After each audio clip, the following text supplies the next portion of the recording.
Lieutenant General A.K. Bhatt, a very warm welcome to you at PTI. It's a privilege to have you. Thank you. I'm honored to be here, especially at PTI. One has, from childhood, seen your news, the credibility it has, and it's nice to be here with you. Thanks. General Bhatt, you have been the DGMO of the Indian Army, and now you are the Director General of the Indian Space Association. Two very interesting areas of expertise. We will talk about the space later, but because the military aspect is much more topical, we will start with your tenure as DGMO. Now, the word DGMO has become very popular in India right now because it was mentioned so often in the briefings by the military. And people somehow have a concept now that the DGMO is meant only to talk to the Pakistani side, pick up a hotline, and kya ho raha hai, zara kam kariye, aap ladai kam kariye, or things like that. But a DGMO is far more important than that. It is one of the most key positions in the Indian Army. You are responsible for the strategy, for the organization, for the coordination, not just within the Army, but also with the other services, the other two services, with the civilian security forces, with civilian companies, because during war you need oil, you need communication, you need police help. So tell us a little bit more about the role of DGMO. So, the DGMO is, as I would say, the right-hand man of the chief. Army chief. And now, of course, the CDS also. Yes. As far as everything goes about military operations, be it in peace or in war, he is responsible for planning, seeing the overall execution of it, and monitoring it. And that is not only the dimensions of what the Indian Army would be doing, but very importantly the coordination between the three services. Because today wars are not only fought in one domain, but they are always in multiple domains. So that very close coordination also happens through the DGMO. And in peacetime, a very important thing he is also doing is capability development. What do the forces require for the future? What are the new techniques of methods of fighting we will absorb, and everything to do with operations. And of course, in case of India, and with two very active borders, it is a busy appointment. Now, in a warlike situation, like we observed during Operation Sindoor, is the DGMO's role also to stop the escalation? Are they somehow involved, or is that left to the political masters and the army chief? What has happened and what has developed along with Pakistan is a very reliable and robust system which we call the DGMO's hotline. And that was established basically to ensure that small conflagrations on the LC do not develop and do not go out of hand. Control and also exchange information, men going astray or a helicopter going astray. It has happened before. So this hotline between the two is always there, and there is a weekly communication on it. On every Tuesday, I believe. While now, when the operations are going on, and very importantly with Pakistan, where the DGMO is more powerful maybe than the Indian DGMO, because he is the voice of the Navy and the Air Force also there. While here, of course, we have our own DGAO, there's the DG Air Operations and the DG Naval Operations, but we coordinate our things. So, by instinct, Pakistan uses this channel to communicate on behalf of the entire armed forces. Okay. So how does this communication with your counterpart work? You were the DGMO during Doklam, one of the most important military episodes in India's history. Although I believe there is no DGMO on the other side of China, but there is in Pakistan. So I would just like to sound your expertise. How do you pick up the phone, and वो कैसे होता है? Hotline is, how does that hotline work? It's a very, well, we call it a hotline, meaning it will have priority over all other communications. But in case of India and Pakistan, there is a dedicated communication which links their operation room to our operation room. In Delhi and Rawalpindi. Okay. And it is in their GHQ where their duty officer picks up, and our own end there's a duty officer who picks it up. Okay. So of course it is 24/7, that is active, and if it is a call is given on that, one of the MO duty officer will pick it up. But on a regular basis, every Tuesday, DGMO talk takes place. Okay. Now in practice, it is not the DGMO himself, but a brigadier of his, who is called the DDG, communicates on a weekly basis. Whenever there is something important or critical, it is the DGMOs who talk. Okay. Now from the apart from the routine on Tuesdays, any time if the situation builds up or there is a requirement to directly talk between the two DGMOs, that happens. And how do you address each other? You speak in English or? Yes, we do speak in English. Yeah. And there's a very, because their DGMO is a Major General and ours is a Lieutenant General, many of them are courteous enough to even use sir. I should just clarify that Lieutenant General is senior to Major General. Yeah. So all the military courtesies are followed and many of them do call you sir. Okay.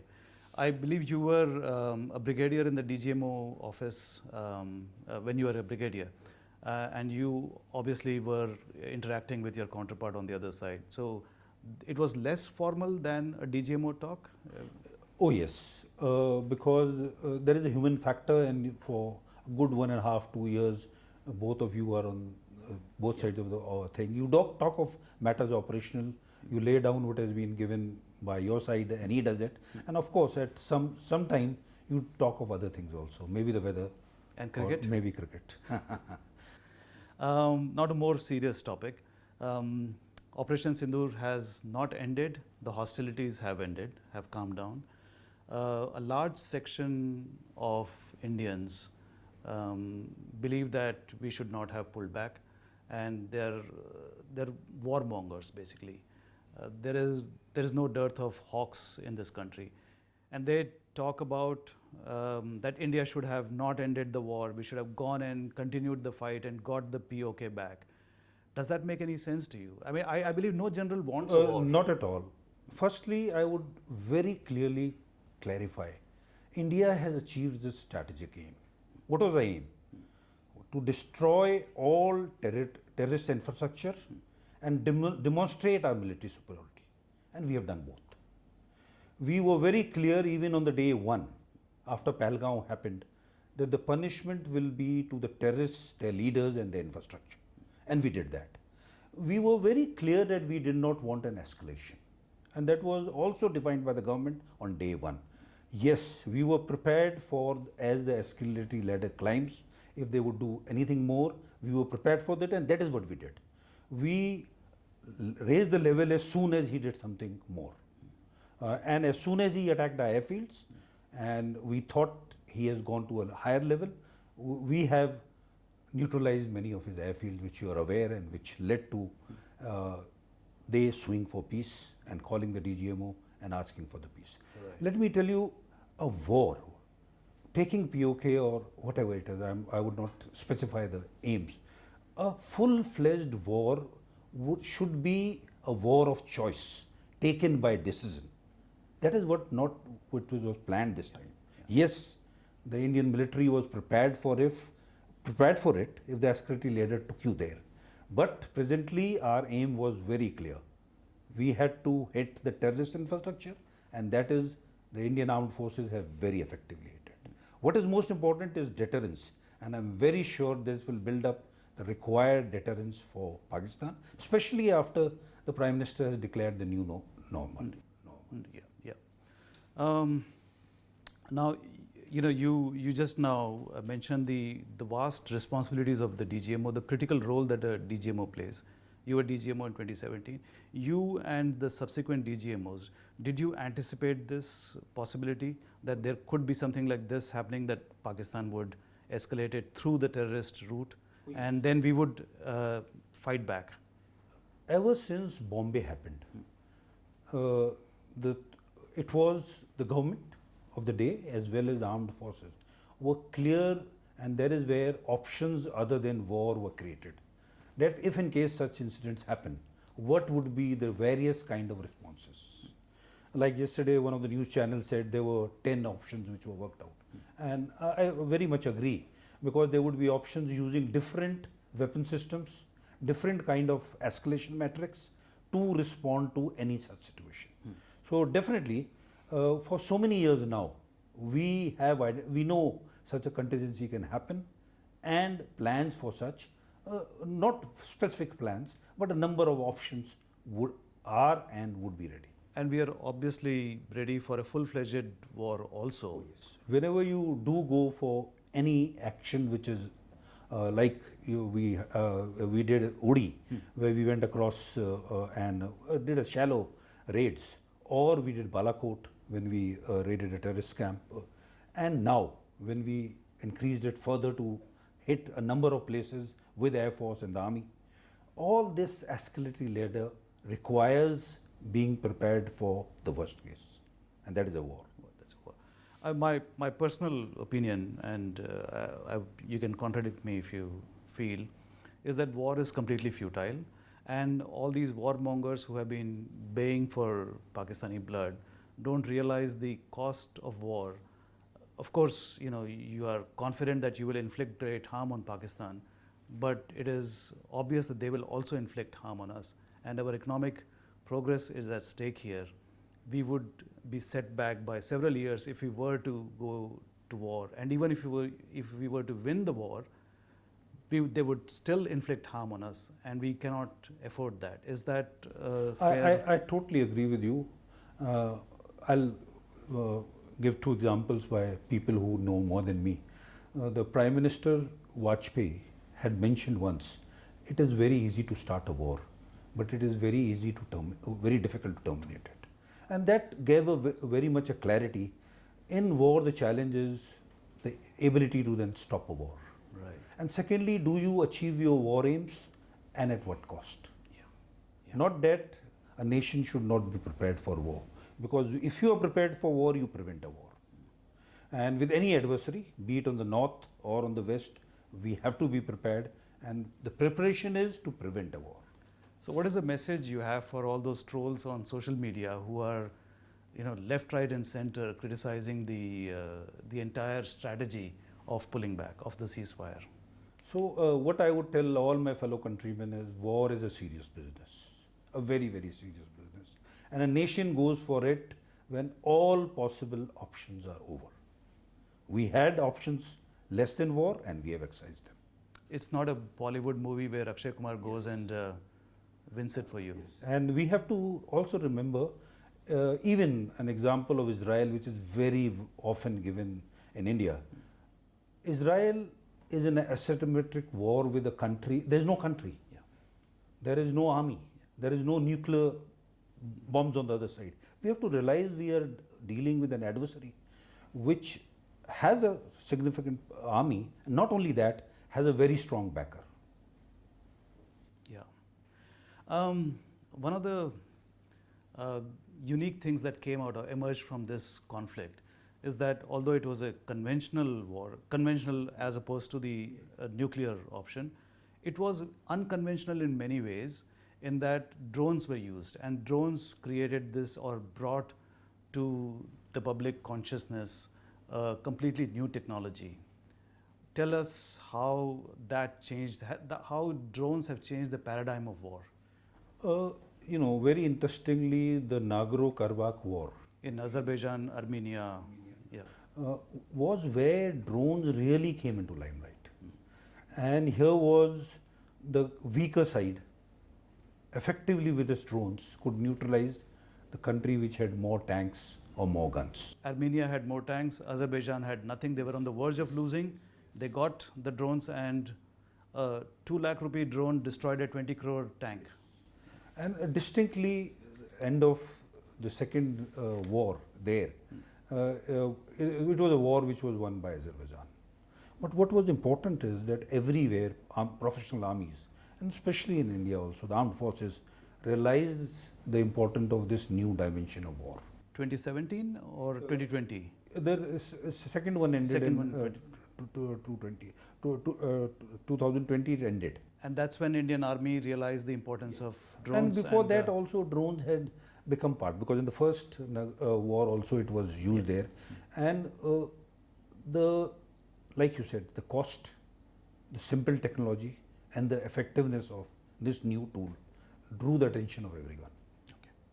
And fortunately in India, drone industry also, and thanks to the Prime Minister who gave a special push to the drone industry, a new rules were defined, and a new ecosystem of manufacturing drones has been developed in India. So this plus the armed forces knowing, and the Indian armed forces knowing that this is one new weapon system which we need to use and use effectively, we were in a way prepared for it. I was speaking to a serving general and he said that attack has become very, very cheap and defense is far more expensive. So, and it is very simple. I would give example is if you have to send 40 drones to a objective, 40 drones to send, and if whatever the cost is, the cost would not be too much. But whatever can be destroyed at your site, the cost may be much higher. Yeah. And we have seen examples of that, what happened to the petroleum, that refinery of Saudi Arabia, Yeah. where non-state actors could really put Saudi Arabia on a back foot. Yeah.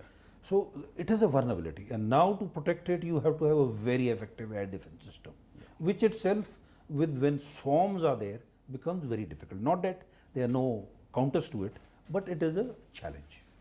These drones that were used in Azerbaijan were provided by Turkey, and the drones that were used by Pakistan were provided by Turkey. Where does that leave us in terms of geopolitics of the South Asian conflict? So definitely Turkey's support of drones is being highlighted in India, and it is a fact.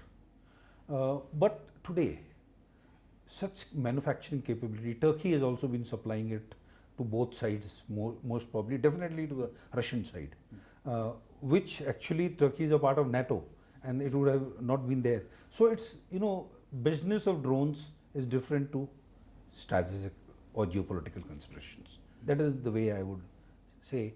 And many, many suppliers globally would now be there.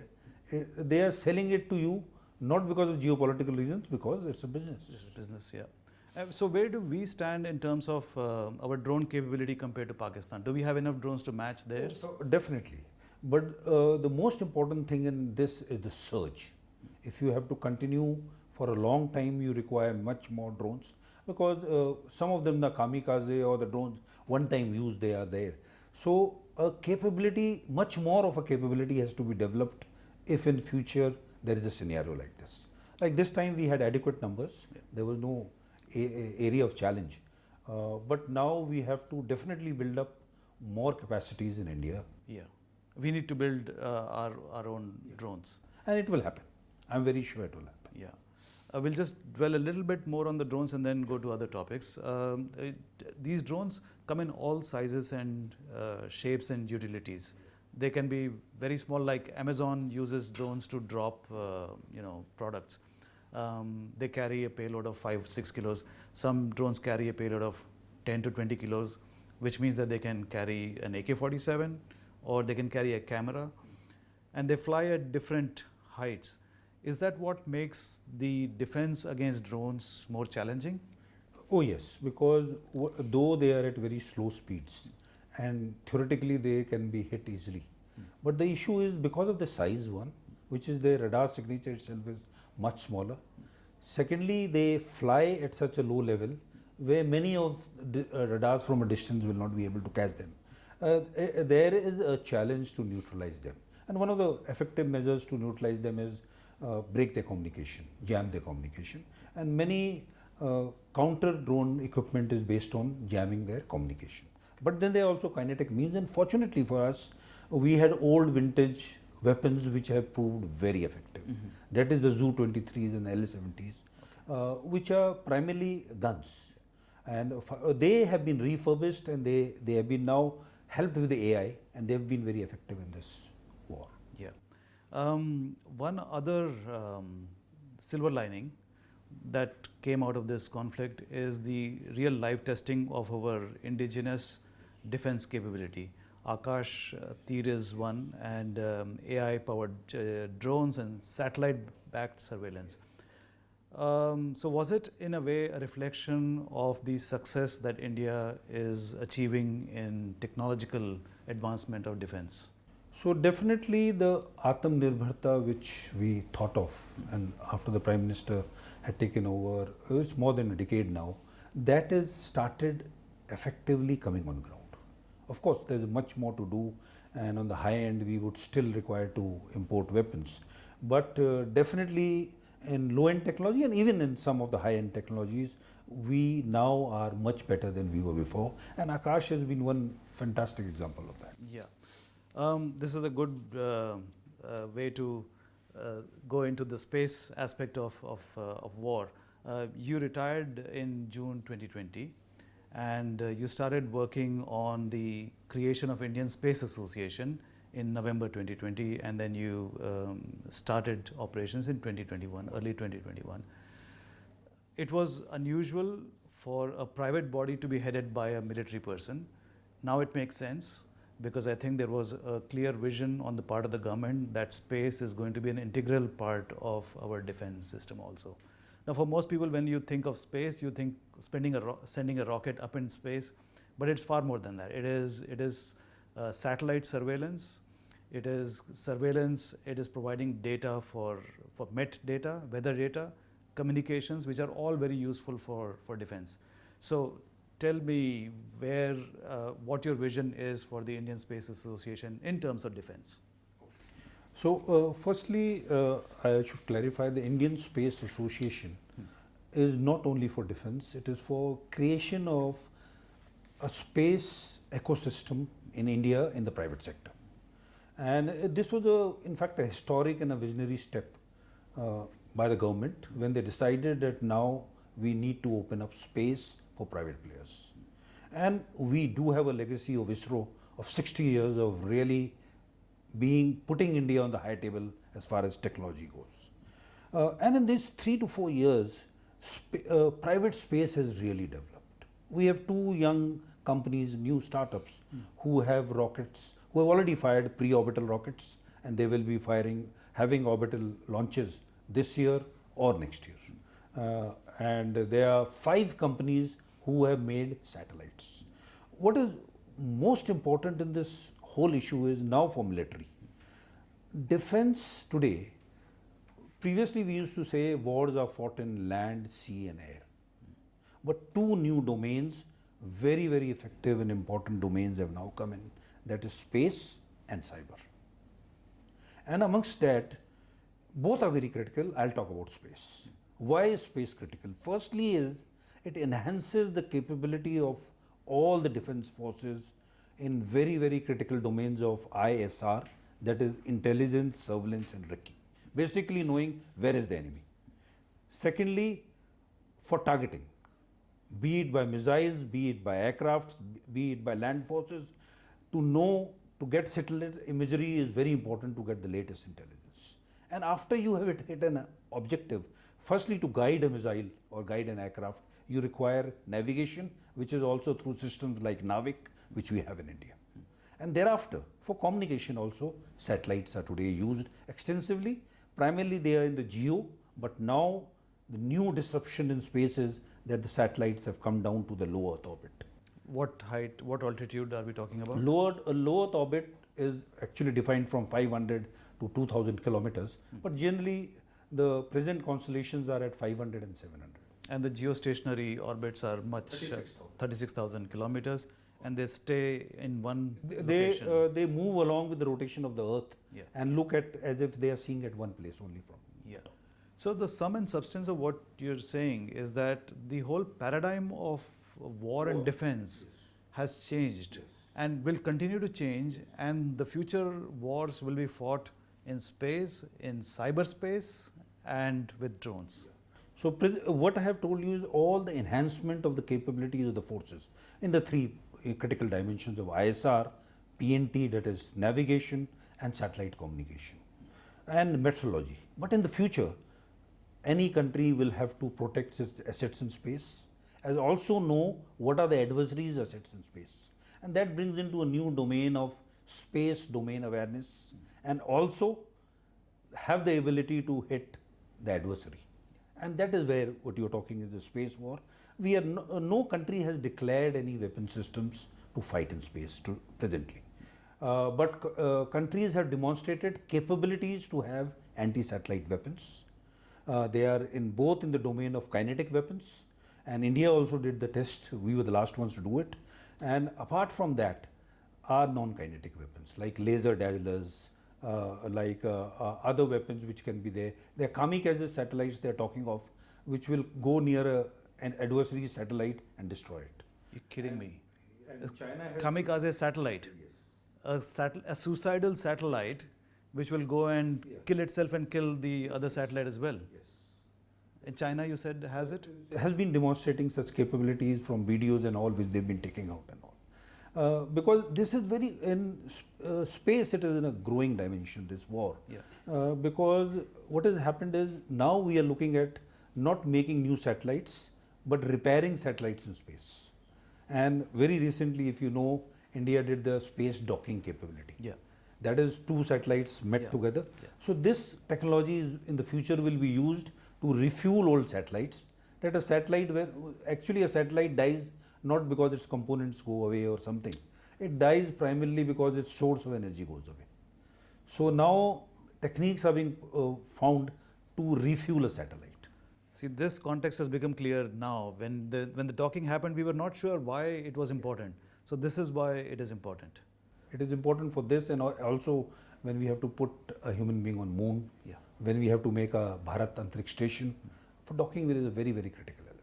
Now we have an umbrella or a network of satellites connected to each other which supply all this information. What we have, is that enough or do we need more?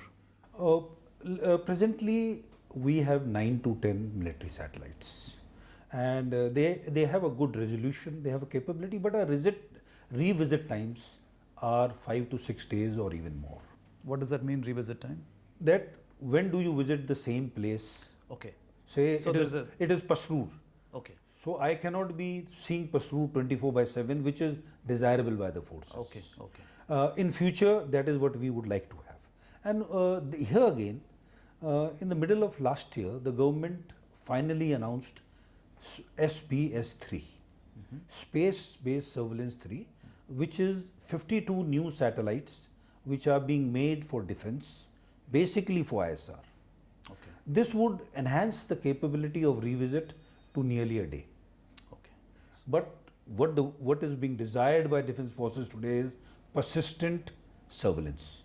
That you do not lose sight of the objective or your target areas. That would require a little more satellites. But 52 are in the offing, and as per the plan, they are out of that. And what is very important is 31 are being made by the private sector. Okay. And it's about more than 28,000 crore project.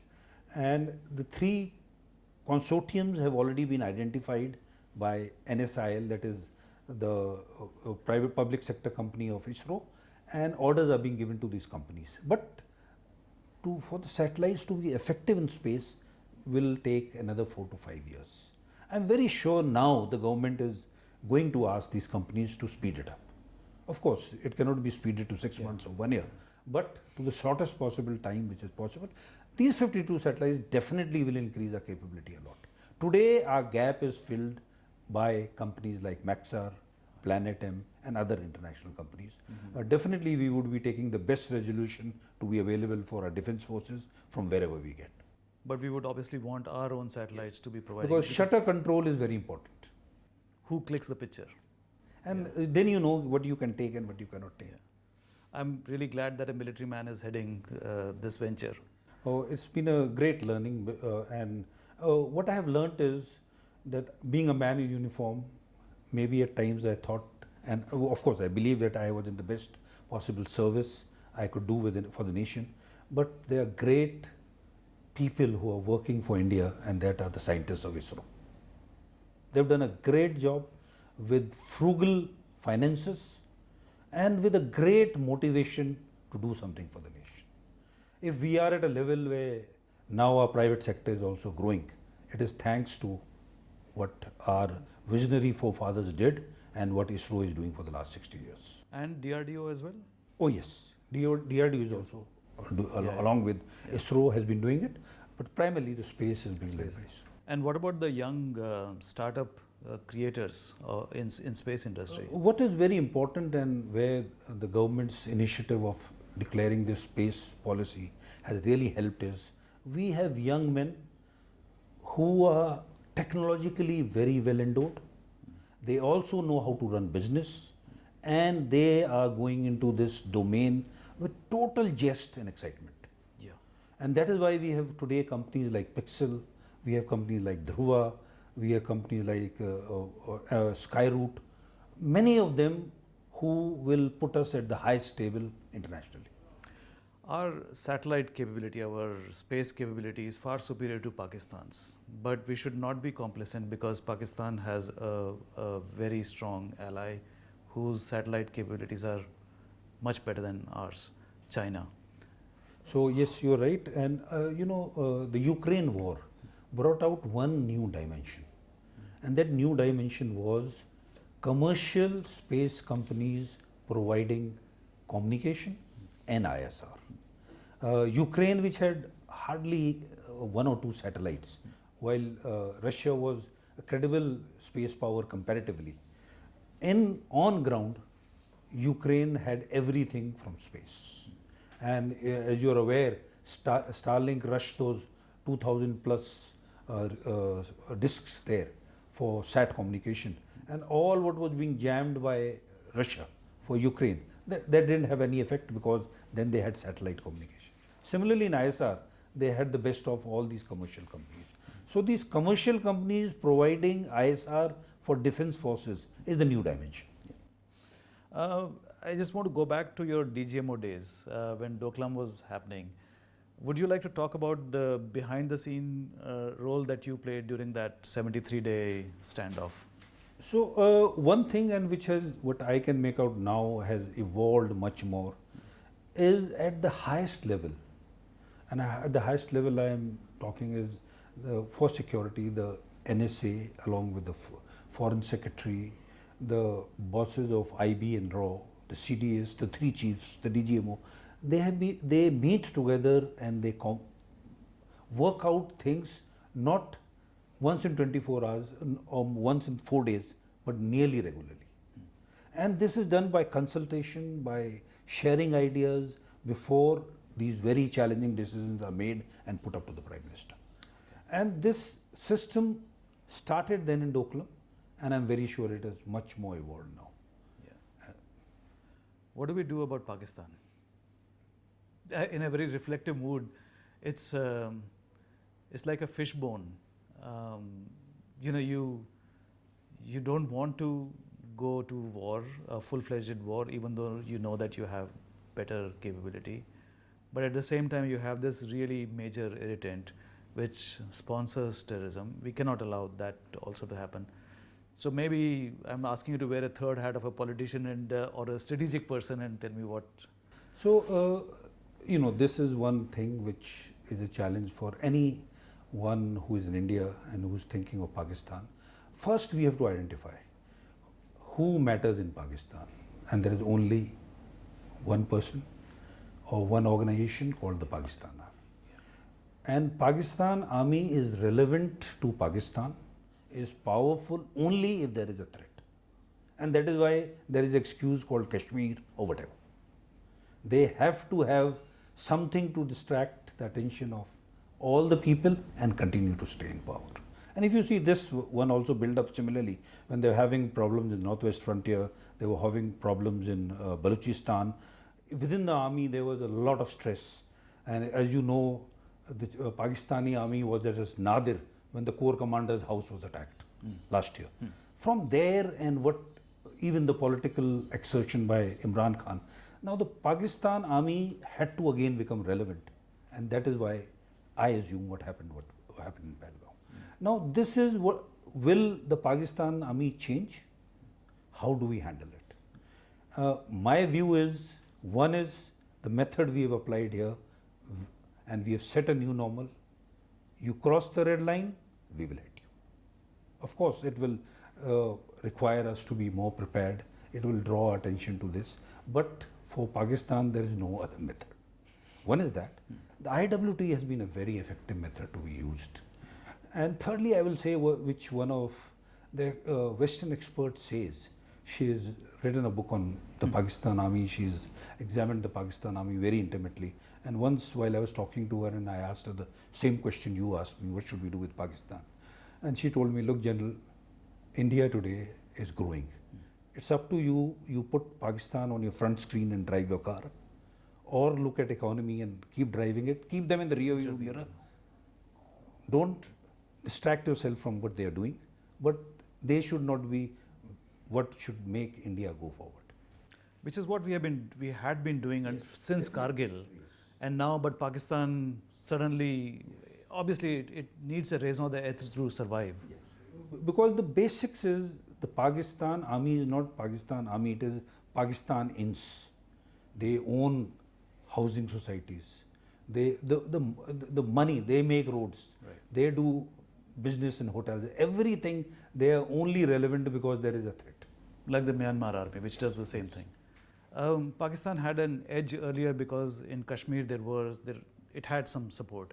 Now that support has completely ebbed, and by and large the Kashmiri society is very much with India. So in this whole Operation Sindoor which happened, one very important dimension which would have been Pakistan's desire to have communal riots in India, have the Kashmiris also being attacked.